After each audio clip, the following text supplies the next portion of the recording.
Muy buenas noches, amigos de esta misma semana. Muy buenas noches, Diana. Muy buenas noches a todos los que nos sintonizan hoy con muchos temas a tratar. Por supuesto, tenemos que hablar sobre las investigaciones alrededor de Donald Guerrero. Y otros temas judiciales, también la criminalidad. Por supuesto, y las acciones que ha estado llevando, compras y contrataciones también en los últimos días. Y hablaremos sobre salarios. Esos son los temas de hoy. Regresamos en un momento. Esta misma semana. Bueno, amigos, esta semana el director de la Procuraduría Especializada en Persecución de la Corrupción Administrativa, PEPCA, el procurador adjunto Wilson Camacho, declaró que serán sometidos los que participaron en el pago de expropiaciones de inmuebles en forma irregular, oigan esto, por 31.000 millones de pesos, saltándose los procedimientos legales. Óyeme, el caso de corrupción más grande investigado hasta ahora, incluyendo a Medusa, Operación Antipulpo, el que involucra la mayor cantidad de recursos públicos. Es decir, que ahí se pueden quedar chiquitos Alexis Medina, Jean Alain Rodríguez, oigan qué jureles.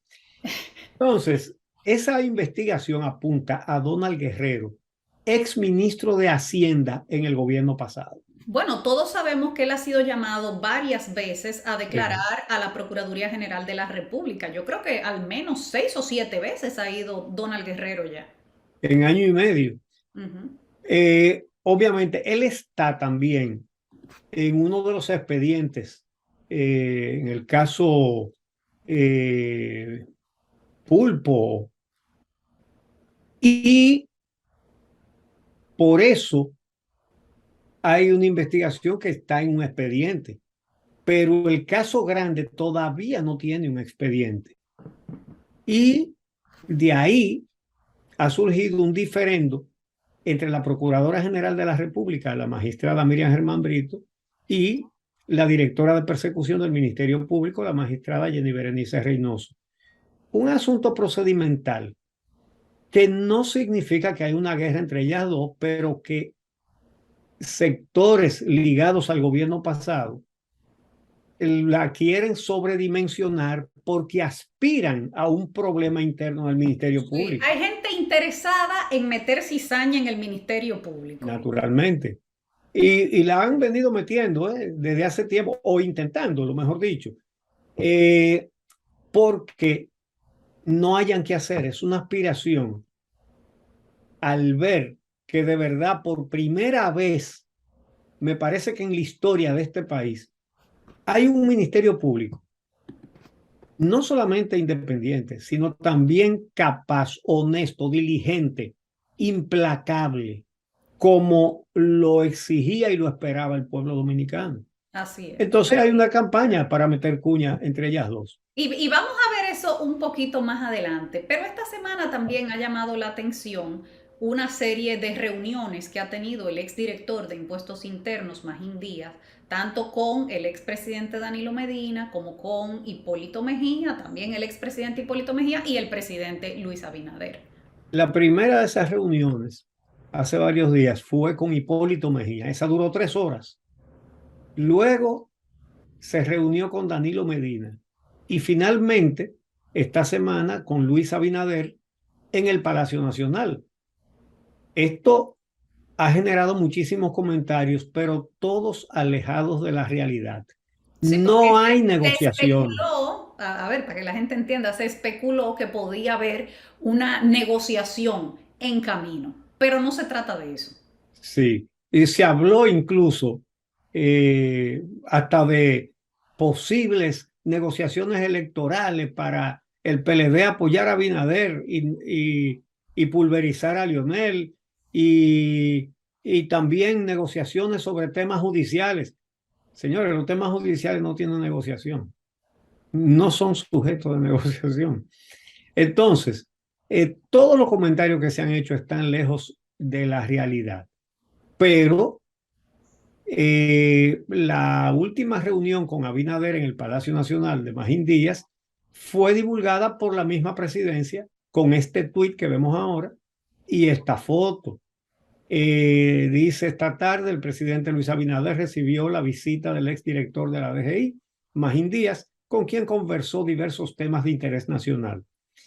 Hay algunos antecedentes que es bueno recordarlos, porque son tantas noticias todos los días que es lógico que la gente se olvide de algunas cosas, pero yo quiero recordar esto.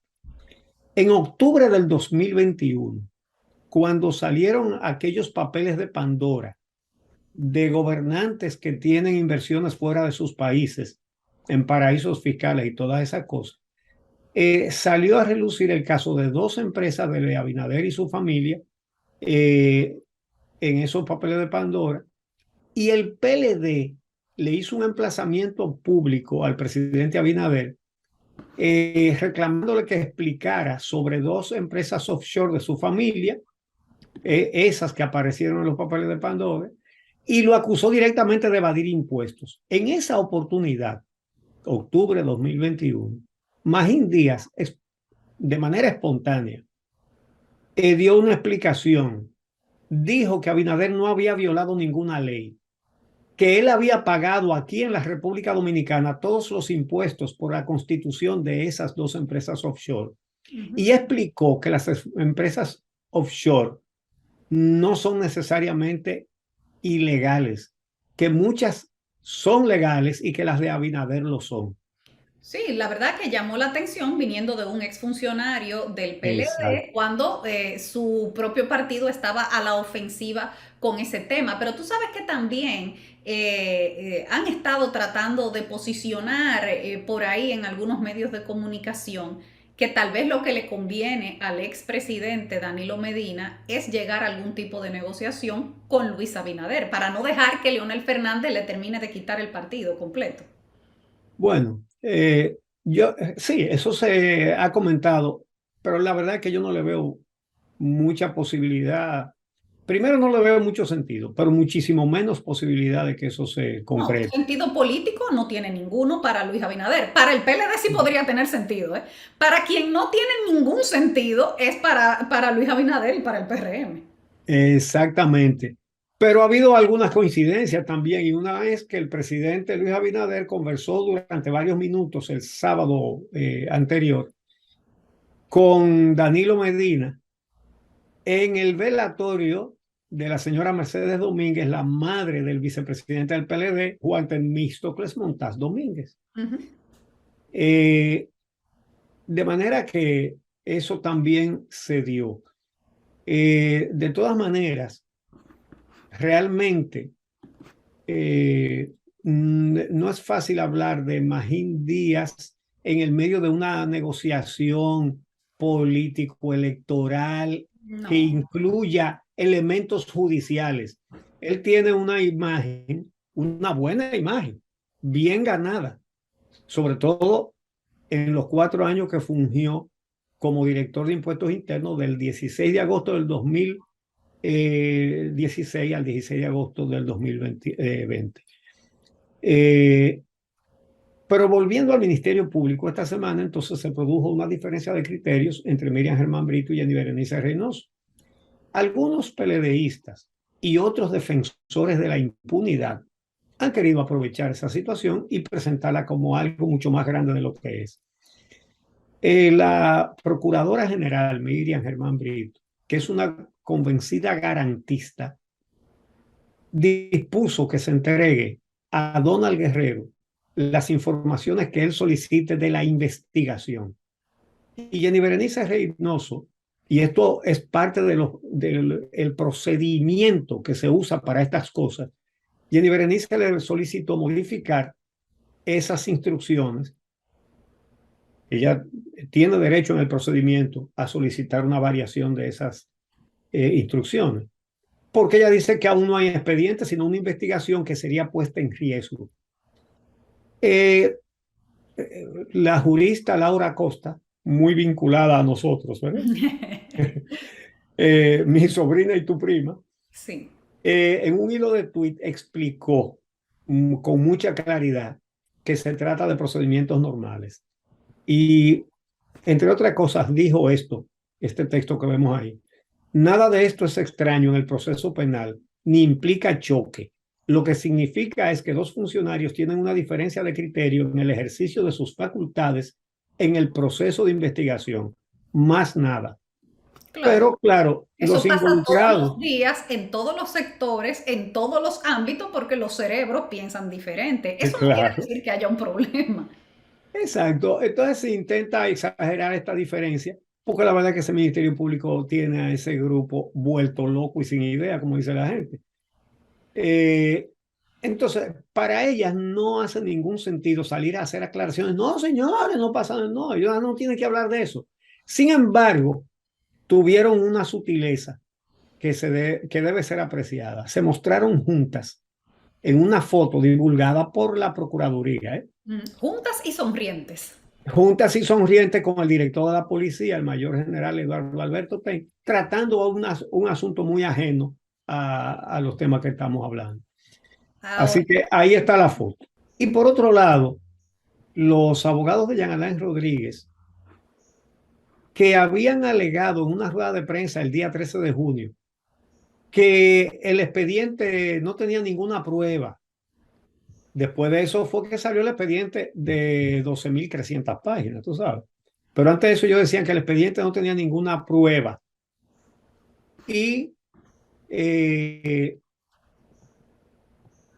ahora ellos acusan a Rafael Cano, el ex jefe de gabinete de la Procuraduría en la gestión de Jean Alain Rodríguez. Lo acusan a él de haber recibido sobornos por 645 millones de pesos y que envió ese dinero a Europa.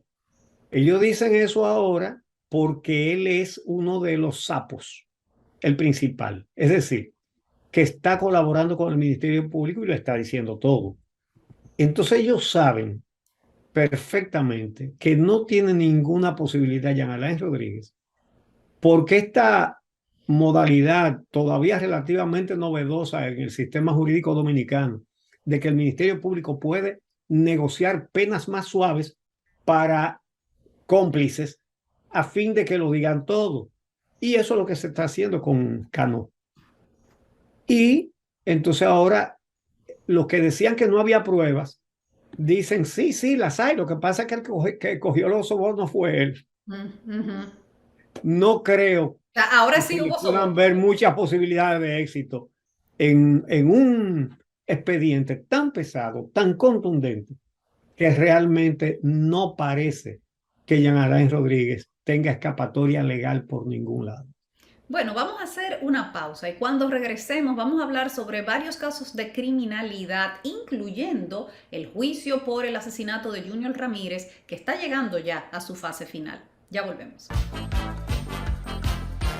Esta misma semana. Bueno, esta semana se han conocido varios casos de criminalidad que han ocurrido en los últimos días, también en los últimos años, porque anunciamos que vamos a hablar del caso de Junior Ramírez, pero vamos a empezar por la prisión preventiva que se le conoció al acusado de dar muerte al hijo del diputado Darío Zapata. Veamos. Luego de 2 aplazamientos, este jueves el Tribunal de Atención Permanente del Distrito Nacional dispuso la medida a ser cumplida en la cárcel de Najayo Hombres. Los familiares del detenido atribuyen el hecho a un hermano de este, que casualmente tiene el mismo nombre, pero de 22 años de edad y miembro de la policía. De inmediato la defensa del detenido afirmó que apelará la decisión. Pero nosotros vamos a apelar esa decisión, puesto que la misma Constitución Dominicana, que es donde nos debemos llevar, nos dice a nosotros que nadie debe de pagar por hecho de otro.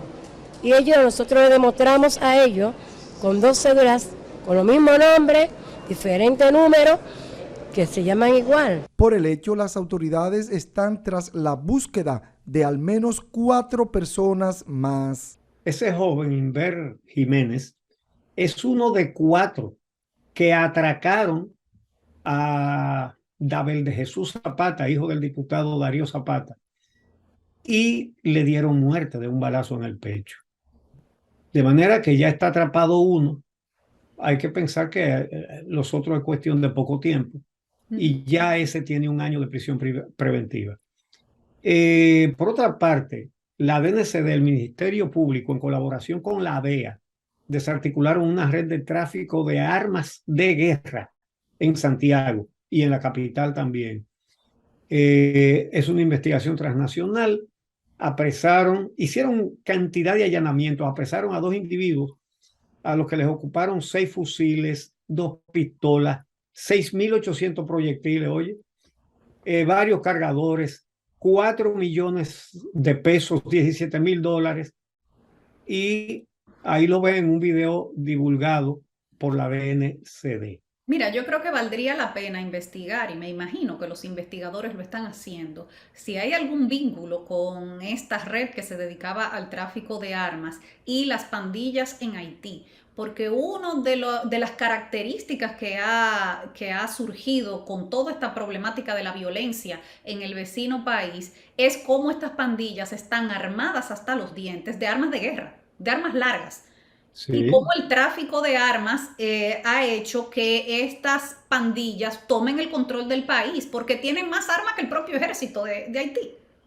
Sí, y en otra intervención de la Guardia Costera de los Estados Unidos, una embarcación con 8 dominicanos fue interceptada y ahí incautaron 330 libras de cocaína y arrestados esos 8 dominicanos en aguas al norte de Puerto Rico. Fue valorado ese contrabando de drogas en más de $3 millones. Y mira, tal vez el hecho de delincuencia más destacable de la semana, porque todas las semanas hay uno, pero tal vez el más destacable de esta semana ha sido el atraco que vivieron un grupo de pasajeros que llegaron al país y que fueron asaltados y despojados de sus maletas, de los dólares que traían, $15,000 que traían, por un grupo de atracadores vestidos de policías. Vamos a ver. Que eran policías y nos pusieron todo así, nos pusieron todo, nos quitan todos los cuartos, nos lo llevan. Todos nos llevan 10 maletas, nos llevan. ¿Cuántos eran ustedes? 4. Yo estoy desencantado de este país. Son 10 años que venía aquí, vea, 10 años. ¿A qué vine? A atracarme. Con pistola así, vea, y me dijeron a mí, los cuartos, a mí me dejan nada más ese pasaporte, la licencia me dejan. Ciertamente se presentaron ante esta dotación policial de la Vega varias personas quienes pusieron la denuncia tras ser víctima de un hecho en el cual nuestros agentes pertenecientes a investigaciones criminales TICRIN ya están apoderados del caso. Eso fue en la comunidad Manga Larga, cerca de La Vega, cuando iban llegando. Los despojaron de 10 maletas, $15,000, todo lo que tenían los celulares, se lo quitaron todo. Y una de las víctimas dijo que los individuos andaban en una jipeta 4Runner. Bueno, los desvalijaron. Pero ya en el ámbito judicial, y tú lo dijiste al principio, se está concluyendo ya con la presentación de pruebas en el caso Junior Ramírez. Asesinado, lo recordarán, durante el gobierno pasado por una mafia que descubrió en la OMSA. Entonces, en la justicia del gobierno anterior, desvincularon del homicidio. Bueno, homicidio no. El asesinato. Sí, porque fue planificado. Lo asesinaron de un balazo y lo tiraron en un arroyo con un blo de 8 colgado del cuello. Entonces, un asesinato y además horrendo. Entonces, la fiscal Mirna Ortiz dijo que las pruebas presentadas demostraron la corrupción que hubo en la ONSA durante la gestión de Manuel Rivas. Manuel Rivas es presidente del PLD en Santo Domingo Norte. No, en Santo Domingo Oeste. Ese es un dirigente importante del PLD. Y entonces, por eso, en la justicia del gobierno pasado separaron el tema de la corrupción del tema del asesinato cuando las dos cosas están ligadas. Claro, una cosa fue lo que dio resultado a la otra. Exactamente. Ujú. Presentaron la camioneta donde lo asesinaron, presentaron todos los medios de prueba. Entonces, ese juicio continúa el lunes, este lunes que viene, donde serán presentadas más pruebas. Y por otro lado, un hecho que horrorizó al país, el cabo de la DGCET, Esteban Javier Cora, la semana pasada mató a su expareja, a una hermana de ella, a la madre de ella y a un vecino, porque después de que él las mató a las tres e hirió a su propio niño, le dio un balazo a uno de sus niños, huyó y le cayó atrás una turba del barrio. Y entonces él se viró y le dio un balazo a uno de los que lo iban persiguiendo y lo mató también, el señor Liren Méndez Báez. Entonces, hay que decir, a propósito de este tema, que una proporción importante de los feminicidas son militares y policías. Sí. Una proporción grande. El hecho de tener acceso a un arma de fuego incrementa el peligro. Sí, pero hay mucha gente que tiene armas de fuego que no mata a nadie. No, claro, por supuesto, pero ciertamente en alrededor del 10%, y se ha estudiado, en alrededor del 10% de los casos de feminicidios hay involucrados policías, exmilitares, personas que de alguna manera están ligadas a instituciones que tienen que ver con seguridad, también guardias de seguridad, guachimanes, personas que tienen acceso a armas. Entonces, de eso se debe desprender una intervención especializada dentro de las Fuerzas Armadas y de la policía. Debe haber un programa de intervención para hacerles análisis psicológicos a todos los miembros de esas instituciones y, no sé, es peligroso desarmarlos, es decir, por ejemplo, que le dejen las armas solamente cuando estén de servicio, porque un policía mete preso a criminales, en fin. Pero hay que hacer algún tipo de intervención, yo diría que fundamentalmente psicológica o psiquiátrica. En el caso de este individuo, del cuádruple asesinato, él había sido desvinculado de la DGCET precisamente por una actitud violenta que había tenido ejerciendo sus funciones en la calle. Pero el tema de la violencia, la intervención es a la sociedad dominicana completa. Y te Sí, voy a explicar algo. Este fue el más sangriento de todos los feminicidios de esta semana porque dejó 4 muertos. y de mucho tiempo. Exactamente, pero hubo otro caso también que la verdad conmueve y es el caso del joven que mató a su pareja en el Mogote. Horrible. Y cómo esa joven pidió ayuda y dijo que se estaba muriendo y mandó mensajes agonizando para que alguien fuera a ayudarla y se desangró de las puñaladas que él le dio. Y Te digo que la intervención es a la sociedad completa, porque fíjate cómo ambos individuos han sido entrevistados por la prensa para que se justifiquen. Sí, sí, ¿Y cómo horrible. les preguntan, ¿por qué la mataste? Para que la vuelvan a matar moralmente después de muerta. Sí, Y cómo estos individuos, la respuesta es, cometí un error. Como que matar a un ser humano es igual que pasarse una luz roja de un semáforo. sí. Bueno, en este caso, ese jovencito, de una manera completamente tranquila, Con una fría, frialdad, sí. óyeme, explica que él la engañó para que se fuera con él, que ella le dijo que le iba a dar el anillo de compromiso. Y que cuando estaba allá, pero él lo dice como quien se comió un esquimalito. Sí, sí. Y lo mismo pasó con el individuo este, que es de que actor, que fue acusado de No, le acoso dieron contra libertad una pura y menor de simple. 14 años. Le dieron libertad pura y simple. óyeme, horrible, horrible, porque se divulgaron unas conversaciones telefónicas. Él duró 3 horas hablando con esa niña, Mira, yo creo que... convenciéndola de que se fuera de su casa sin permiso para que se fuera con él. Y aquí de verdad hay un llamado serio que hacer al ejercicio responsable del periodismo y los medios de comunicación. De no permitir que victimarios, asesinos, feminicidas, abusadores, acosadores, luego tengan la oportunidad de seguir haciéndole daño a la víctima hasta después de muerta.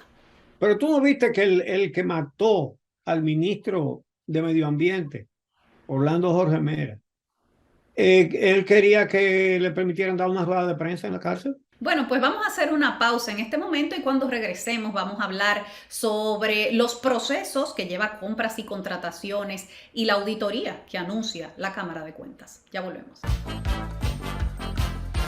Esta misma semana. Uno de los éxitos más reconocidos por la sociedad dominicana en el actual gobierno, aparte del Ministerio Público, es la Dirección General de Compras y Contrataciones Públicas.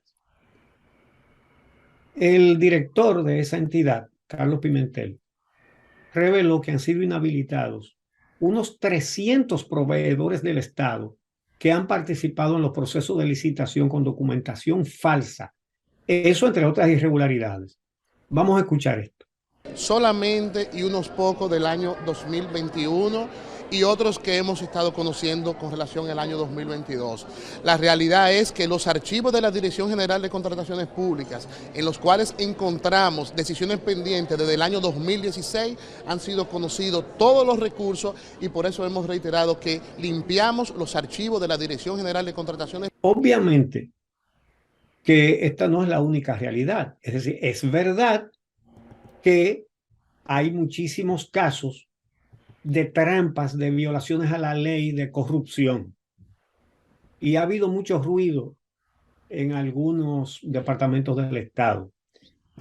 Pero además de eso, ha habido muchos que sí se han ajustado a las cosas.